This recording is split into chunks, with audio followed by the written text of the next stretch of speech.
The fiduciary duty of care requires corporate directors to act in good faith, with the care of an ordinarily prudent person in a like position and in a manner reasonably believed to be in the best interests of the corporation.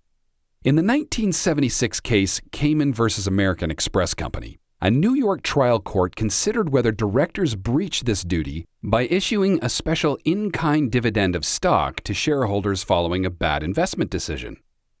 In 1972, American Express Company purchased, for over $29 million, nearly 2 million shares of stock of Donaldson, Lufkin, and Jenrette Incorporated, or DLJ. A couple of years later, DLJ's stock plummeted, and American Express's investment was only worth $4 million on the market.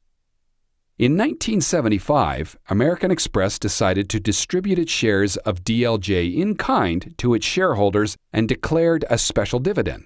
In response, shareholders of American Express, including Howard and Robert Cayman, demanded that the directors rescind the dividend.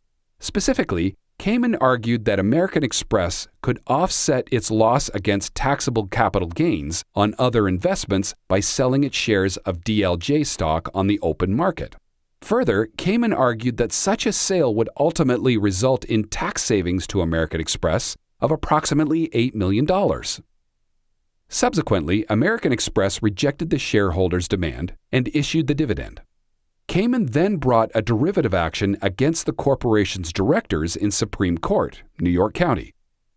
Cayman claimed that the dividends were a waste of corporate assets and a breach of the fiduciary duty of care. In response, the directors moved for an order dismissing the complaint for failing to state a cause of action or, in the alternative, for summary judgment.